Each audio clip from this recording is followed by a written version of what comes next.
Hello friends, welcome to my channel. आज हम पढ़ेंगे जो दिसंबर 2020 का एस्टेट पीजीटी कॉमर्स का एग्ज़ाम हुआ था उसके एमसीक्यू को सोल्व करेंगे। पहला क्वेश्चन है, सेंट्रल कंज्यूमर प्रोटेक्शन काउंसिल को हेड किया जाता है minister incharge of consumer affair in the central government. जो स्टेप है बेच सेलिंग प्रोसेस की, जिसमें जो सेल्स पर्सन है वो आइडेंटिफाई करता है क्वालिफाइड पोटेंशियल कस्टमर्स को, ठीक है, उसे बोलते हैं प्रोस्पेक्टिंग। नेक्स्ट क्वेश्चन है, विच among the following is not include in use of funds. Funds के यूज में क्या इंक्लूड नहीं है? देखो, ऑपरेटिंग लॉसेज है, ठीक है, जो ऑपरेशन से रिलेटेड उसमें पैसा यूज होगा। डिविडेंड पे करो, टैक्स पे करोगे तो फंड यूज होगा।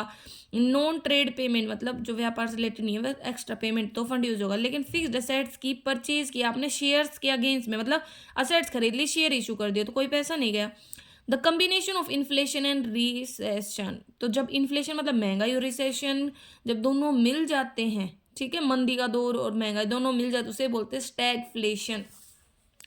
यहाँ पे हमें न्यूमेरिकल क्वेश्चन दिया गया है कॉस्ट अकाउंटिंग से। तो देखो क्या है, ये एस्टिमेट किया गया, एस्टिमेट मतलब स्टैंडर्ड सेट किए गए कि जो प्रोड्यूसिंग 1 यूनिट है प्रोडक्ट वाई की, वो 5 kg ऑफ मटेरियल है ना उसको कंज्यूम करेगी, मतलब और जो मतलब एक जो केजी है उसके लिए इसने आगे बताइए 1500 यूनिट। जो स्टैंडर्ड प्राइस है पर केजी वो 1.5 रुपये है।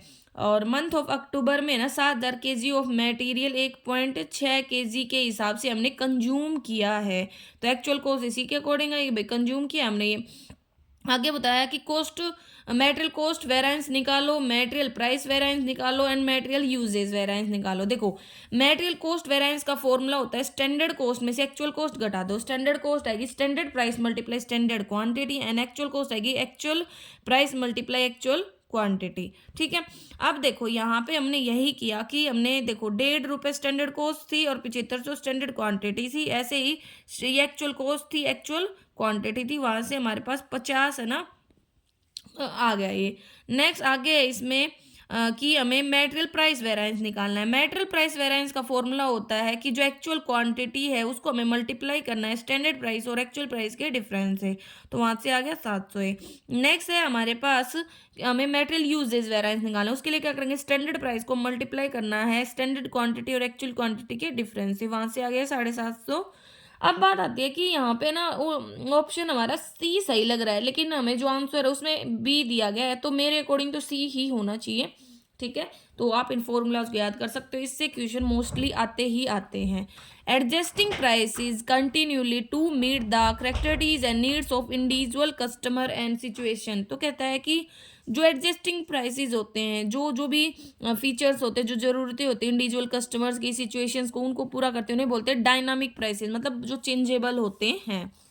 नेक्स्ट है, वेज रेट बताइए 30 रुपये पर हावर, मतलब 1 घंटे के 30 रुपये मिलेंगे। स्टैंडर्ड टाइम था 6 घंटे, 6 घंटे में आपको वो काम पूरा करना था, ठीक है। एक्चुअल टाइम लेकिन 4 घंटे ही लिया। तो टोटल अमाउंट ऑफ वेजेस निकालनी है रोवान प्लान के अंतर्गत। तो देखो यहाँ पे हमें ना हावर, इसका फॉर्मूला होता है कितने घंटे काम किया और पर आवर की रेट क्या थी, प्लस में कितने टाइम उसने लिया और है ना एक्चुअल में कितना टाइम अलाउ हुआ था, स्टैंडर्ड टाइम क्या था, मल्टीप्लाई में कितना टाइम बचाया और हर घंटे की रेट क्या थी। तो इसमें देखो उसने ना 4 घंटे काम किया, 30 रुपये 1 घंटे के थे, प्लस अब इसने ना 4 घंटे लिए, 6 घंटे उसे अलाउ हुए थे, उसमें से 2 उसने बचा लिए, 30 रुपये की मतलब रेट थी। तो यहाँ से 160 रुपये हमारे पास रोवन प्रीमियम के अंतर्गत, रोवन प्लान के अंतर्गत वेज रेट आ जाएगी, ठीक है। नेक्स्ट है हमारे पास, which among the following is long term solvency ratio. तो proprietary ratio long term solvency ratio होगा, क्यों? क्योंकि हमें रिलेशन बताता है टोटल जो भी हमारी इक्विटी होती है और टोटल एसेट्स होती है उनके अंतर्गत, ठीक है। ग्रोस प्रॉफिट रेशियो का निकालने का फॉर्मूला क्या हो जाएगा, ग्रोस प्रॉफिट अपॉन में रेवेन्यू फ्रॉम ऑपरेशन बोल दिया, टोटल सेल मल्टीप्लाई बाई 100। और capital turnover ratio, working capital turnover ratio हो जाएगा टोटल नेट असेट्स अपॉन में वर्किंग कैपिटल। तो इस टाइप से आपको रेशियो चैप्टर को भी करना है, important exam point of view से। नेक्स्ट है हमारे पास 99 का क्वेश्चन। तो इसमें क्या किया है, people shift their spending across food, housing, transportation, health care and other goods and service category as family income rises. कहता है कि जो लोग होते हैं अपने जो भी स्पेंडिंग्स होते हैं उनको ना शिफ्ट करते हैं खाने पर, हाउसिंग पर, ट्रांसपोर्टेशन वगैरह पर, जैसे जैसे फैमिली की इनकम बढ़ती है। तो ये किस लॉ के अकॉर्डिंग है, एंगल लॉ के अकॉर्डिंग है, 1857 की इंपॉर्टेंट क्वेश्चन है। ठीक है, जो रिलेशनशिप है टैक्स रेट में और अमाउंट ऑफ टैक्स रेवेन्यू में वो कलेक्ट की जाती है, वो बताया जाता है लेफर कर्व के द्वारा। नेक्स्ट, एक सिचुएशन जिसमें जो इकोनॉमिक गेन है एक कंट्री के द्वारा result in an economic loss by another, मतलब एक को फायदा हो रहा है एक को लॉस हो रहा है, उसे बताया जाता है जीरो सम गेन। ठीक है, क्वेश्चन है हमारे पास, इन FSND classification of material, F का मतलब क्या है, तो एफ का मतलब देखो ये फुल फॉर्म होती है fast, slow, non moving, dead. तो एफ का मतलब हो गया फास्ट, पहले तेज बिल्कुल, फिर स्लो, फिर नॉन मूविंग और फिर कुल डेड हो गया है। नेक्स्ट है, इन ए मल्टीपल चॉइस क्विज, हर क्वेश्चन के 5 ऑप्शन दे रखे हैं जिनमें से एक ही सही है, और टोटल है ना क्या पॉसिबिलिटी है कि 10 क्वेश्चन में से 6 सही करेंगे। तो देखो यहाँ पे n हमारे पास हो गया 10, उसमें से हमें मतलब लगा लो x सही है, उसमें से x हमारा हो गया कि भाई हमें 6 क्वेश्चन सही करवाने हैं। तो यहाँ पे बाइनोमियल थ्योरम लगा दे कि n of x is equal to 6, N फिर फॉर्मूला होता है NCR, q की पावर r, और फिर है ना p की पावर मतलब r n माइनस r। ठीक है, तो यहाँ पे क्या होगा कि भाई जो पॉसिबिलिटी ऑफ सक्सेस है फेलर है, पॉसिबिलिटी ऑफ सक्सेस तो एक ही होगी, एक सही है, और पॉसिबिलिटी ऑफ फेलर कितना हो जाएगा, पॉसिबिलिटी ऑफ फेलर है हमारे पास 1 में से घटा देंगे क्योंकि p प्लस क्यू हमारा 1 होता है, तो यहाँ से फेलर आ जाएगी 4/5। तो बस पुट करना है यहाँ पे, n कितना है हमारे पास 10, c मतलब होता है कॉम्बिनेशन, और r हमारे पास है 6, फिर 1/5 की पावर 6 मल्टीप्लाई में 4/5 की पावर, दोनों का डिफरेंस मतलब 4। ठीक है, अब इसको सोल्व करना। देखो ये कॉम्बिनेशन का फॉर्मूला क्या होता है, n का फैक्टोरियल, n माइनस आर का फैक्टोरियल, और मल्टीप्लाई में r का फैक्टोरियल।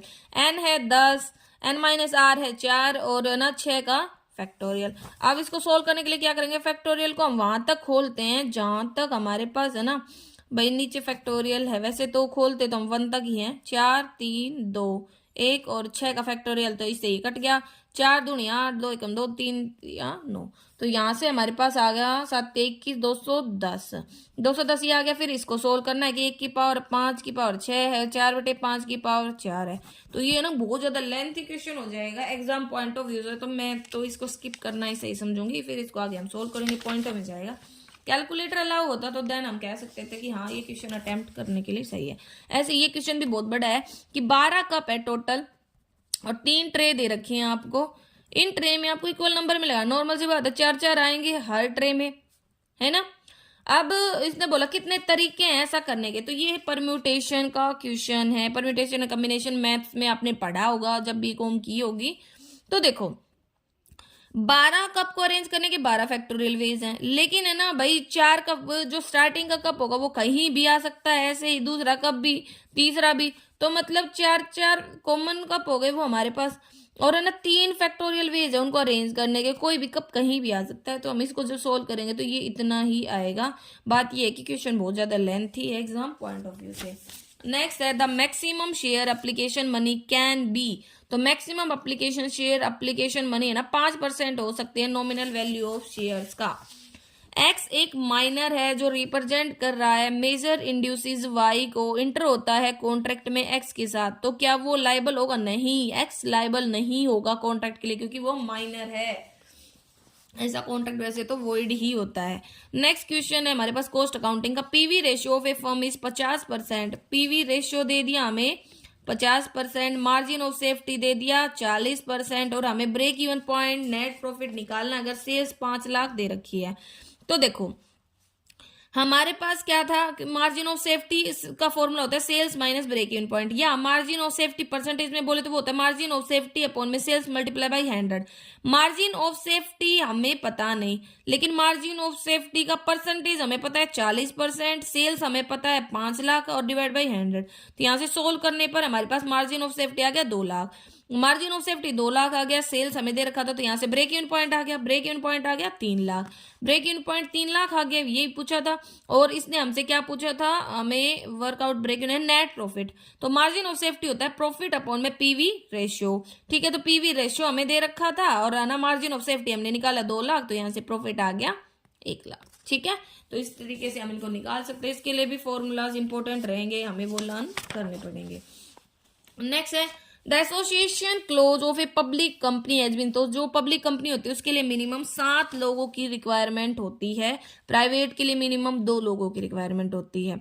एक बजट होता है, वो एक एस्टिमेट होता है फ्यूचर नीड्स का, जो अरेंज की जाती है to an orderly basis covering some or all of the activities of an enterprises for a definite period of time. ये डेफिनेशन दी गई थी जॉर्ज आर टेरी के द्वारा। एक जो परफॉर्मेंस असेसमेंट है जिसमें जो को वर्कर होते हैं उन्हें इनपुट्स मिलते हैं एम्प्लॉय की परफॉर्मेंस के अकॉर्डिंग, से बोलते हैं पीयर इवोल्यूशन, ठीक है। The third stage of group development characterized by close relationship and cohesiveness is known as norming stage. जो फर्म है जो सर्व करती है स्मॉल सेगमेंट्स को, कि जो अदर फर्म्स है इंडस्ट्री में ओवरलुक करेंगी, इग्नोर करेंगी, वो दी गई थी मार्कर नीचर के द्वारा। अब ये भी न्यूमेरिकल क्वेश्चन है हमारे पास फाइनेंशियल अकाउंटिंग से। ए लिमिटेड है वो इशू करती है 2 लाख इक्विटी शेयर, 100 रुपए का एक शेयर था। जो कंपनी है प्रॉफिट कमाती है 20,000 का आफ्टर टैक्स, मार्केट प्राइस दे दिया शेयर्स का 160 पर शेयर, और इन शेयर्स पर है ना वो 8 पर शेयर पे करती है। कॉस्ट ऑफ इक्विटी कैपिटल निकालिए अर्निंग यील्ड मेथड का यूज करने के। अर्निंग यील्ड मेथड में क्या होता है, कॉस्ट ऑफ इक्विटी मतलब के ई से दिखाते हैं। इसके लिए अर्निंग पर शेयर को करंट मार्केट प्राइस से डिवाइड करेंगे। अर्निंग पर शेयर कैसे आता है, टोटल अर्निंग को नंबर ऑफ शेयर से डिवाइड करके। टोटल अर्निंग कितनी होगी, 2 × 20, ठीक है, सॉरी 10 की 10 से मतलब 20,000 है, वैसे इसने बताया अर्निंग हमारी, और शेयर है 2,000, डिवाइड किया तो 10 रुपए आ गई अर्निंग पर शेयर, ठीक है। लेकिन मल्टीप्लाई, ठीक है, ये हुआ। इसके बाद इसने बोला कि हमारी जो भी अर्निंग है वो कितनी है, तो यहाँ पे हमारे पास है ना जो शेयर है मार्केट प्राइस है वो 160 है, तो करंट मार्केट प्राइस से इसको डिवाइड कर देंगे, हमारे पास आंसर आ जाएगा, ठीक है। तो ये क्वेश्चन हमें यहाँ पे दिया गया था। नेक्स्ट है which one of the following is the quantitative technique of decision making. तो डिसीजन ट्री क्वांटिटेटिव टेक्निक है डिसीजन मेकिंग की। फर्म्स जिसका जो फ्यूचर अर्निंग है वो ना स्टेबल रहेगा इकोनॉमिक डाउन टर्न में भी, तो वो डिफेंसिव होती हैं, रक्षा करने वाली होती हैं। The citizen of a country working in another country, उसे बोलेंगे एक्सपिरेटरी, क्योंकि इसका हिंदी मीनिंग होता है देश से बाहर रहने वाले व्यक्ति। नेक्स्ट है the number of units produce and sold at which the company net income is 0, उसे बोलते हैं ब्रेक इवन पॉइंट। मतलब जब है ना टोटल कॉस्ट और टोटल रेवेन्यू एक दूसरे के बराबर होते हैं तो वो हमारा ब्रेक इवन पॉइंट होता है। Next the error of rejecting a true null hypothesis is type 1 error. मतलब सही को आपने रिजेक्ट कर दिया तो वो 1 एरर होगा, और गलत को एक्सेप्ट कर लोगे तो टाइप 2 एरर होगा। 2 ही प्रकार के एरर होते हैं, थर्ड और फोर्थ तो होता नहीं है। The study of societies to learn about human being and their activities called anthropology. Anthro का मतलब होता है ह्यूमन, तो आप ऐसे भी याद कर सकते हो कि जो ह्यूमन की स्टडी से रिलेटेड होता है उसे बोलते हैं anthropology. Those needs that are satisfied externally such as psychological and safety need, उसे बोलते हैं lower level needs. The mistake of paying more attention to the specific product, मतलब कुछ प्रोडक्ट को ज्यादा अटेंशन पे करने की जो मिस्टेक होती है कंपनी को ऑफर करती है, to the benefit and experience produce by these product, marketing myopia. जो हमारी प्रोडक्ट लाइफ साइकिल होती है उसमें जब प्रोडक्ट की सेल बढ़ना स्टार्ट होता है तो ये क्विकली, तो उसे ग्रोथ स्टेज बोलते हैं। Stocking the product in many outlet is possible in intensive distribution. कौन सा एरर है जो ट्रायल बैलेंस को ना आउट ऑफ ऑर्डर कर देगा, तो देखो 550 है टोटल सेल्स रिटर्न बुक में, वो पोस्ट कर देते हैं हम क्रेडिट में परचेज रिटर्न अकाउंट के, तो गलत हो जाएगा। क्रेडिट साइड है संतोष अकाउंट की, वो 100 से ओवर कास्ट हो गई। सेल्स बुक अंडर कास्ट हो गई 50 से, तो ये सब आ जाएंगे इसमें। विच one of the following is not A principle of Henry fuel. Henry fuel ने 14 प्रिंसिपल दिए थे, इन्हें हम फादर ऑफ एडमिनिस्ट्रेटिव मैनेजमेंट भी बोलते हैं। Division of work, discipline, unity of direction सब था, लेकिन कंट्रोल नहीं था। यहाँ पे हमारा रेशियो का है, ए बी शेयर कर रहे हैं 3-2 में, सी 1/5 से आया, और है ना जो ए और बी है उनसे इक्वली लेता है, तो ए ने कितना सेक्रीफाइस किया होगा भाई अपने 1/5 में, 1/2, 1/10, बी ने 1/5 का 1/2 मतलब 1/10। अब ए का न्यू शेयर क्या होगा, पहले शेयर था 3/5, उसमें से जो सेक्रीफाइस किया 1/10 वो घटा दिया से बी का, यहाँ से हमारे पास नया रेशियो आ जाएगा।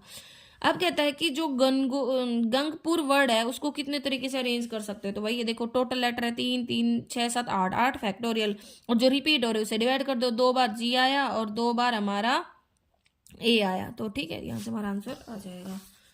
नेक्स्ट क्वेश्चन है हमारे पास, at the time of retirement of a bill the acceptor debits करता है बिल पेमेंट अकाउंट को, a promise to pay by the accepting party at some future days called time draft. Harmonic mean निकालना है तो मतलब 2 time reciprocal होता है, तो एन अपॉन में सिग्मा 1/x, तो एन है हमारे पास 4 और इनका 1/10 1/15 1/20 1/25, तो ऐसे सोल्व करेंगे तो यहाँ से हमारा आंसर आ जाएगा। नेक्स्ट है unauthorized and illegal strike that occur during the term of an existing contract is wildcat strike। मतलब जो अनऑथोराइज है, इलीगल है, एक ग्रुप ऑफ फैक्ट्री वर्कर जो स्ट्राइक पर चले जाते हैं बिना किसी प्लान के, बिना किसी अप्रूवल के, यूनियन के, तो उसे बोलते हैं wildcat strike. Enhancing job by giving employees more opportunity to plan and control their work, उसे बोलते हैं जॉब इनरिचमेंट। नेक्स्ट, एक financial protection plan for executive in case they are serve from the organization is called golden parachute. Contingency theory जो focus करती है on followers readiness, उसे बोलते हैं सिचुएशनल लीडरशिप थ्योरी। कौन सा एक अजम्पशन नहीं है मोनोपोली मार्केट का, तो इसमें क्लोज सब्स्टिट्यूट नहीं, ऐसा नहीं होता, सिंगल सेलर होता है, कोई क्लोज सब्स्टिट्यूट नहीं होता, प्राइस पर कंट्रोल होता है। Process of correcting error using past routine and present policy is called single loop learning, क्योंकि जो प्रॉब्लम सॉल्विंग प्रोसेस होता है जहाँ पे जो ऑर्गेनाइजेशन वो अपने एक्शंस के अकॉर्डिंग एडजस्ट करते हैं, जो भी एक्सपेक्टेड और एक्चुअल आउटकम में डिफरेंस आते हैं। जो डिफरेंस है growth national product and net national का, वो होता है depreciation. Central bank of India है हमारे देश का RBI, ठीक है। अनसिक्योर्ड शॉर्ट टर्म कॉर्पोरेट डेब्ट जो करेक्टराइज किए जाते हैं single payment at maturity is called commercial paper, ये एक मनी मार्केट का इंस्ट्रूमेंट है, शॉर्ट टर्म के लिए होता है। Which one of the following is not a big 5 factor, big 5 factor में एक्स्ट्रावर्जन, एग्रीएबलनेस, इमोशनल स्टेबिलिटी सब आता है। रिटेलर जो बाई करता है less than regular wholesale price and sale करता है लेस देन रिटेल, उसे बोलते हैं off price retailer. Systematic search for new product ideas is called ideas generation, जो एबिलिटी अप्लाई करने की स्पेशलाइज नॉलेज ऑफ एक्सपर्टाइज को उसे बोलते हैं technical skill. Tendency of people to associate to event when it in reality there is no connection, मतलब 2 event को ऐसे जोड़ना जिनमें वैसे एक्चुअल में कोई लिंक नहीं, उसे बोलते हैं इल्यूजरी कोरिलेशन, ठीक है, मतलब 2 चीजों में कोरिलेशन लगे, कनेक्शन लगे, लेकिन ऐसा ना हो। एक बिजनेस बाइंग सिचुएशन जिसमें जो बायर है वो मॉडिफाई करना चाहता है प्रोडक्ट की स्पेसिफिकेशन को, प्राइसेस को, टर्म को, उसे बोलते हैं मॉडिफाइड रिबे। मतलब एक बाइंग सिचुएशन जिसमें जो है ना ऑर्गेनाइजेशन है इंडिविजुअल परचेज करता है प्रोडक्ट को जो वो चाहता है, ठीक है, बट चेंज कर सकता है भाई कुछ भी उसमें। Perceived fairness of amount and allocation of reward among individual is known as distributive justice. Next है जापानीज टर्म फॉर ऑर्गेनाइजेशन जो भाई इंप्रूवमेंट के लिए, तो काइजन कोस्टिंग। एक currency that play central role in the foreign exchange market, उसे बोलते हैं व्हीकल करेंसी, करेंसी जो वाइडली यूज होती है इंटरनेशनल ट्रेड के लिए, फाइनेंशियल ट्रांजैक्शंस के लिए। Employees are free to join the union or not and those who decline need not pay union dues, उसे बोलते हैं ओपन शॉप। ए ट्रेंड जिसमें जो डिपेंडेबल वेरिएबल है वो चेंज होता है कांस्टेंट रेट से, उसे बोलते हैं लीनियर ट्रेंड। तो ये हमारे 60 क्वेश्चंस थे। Thank you.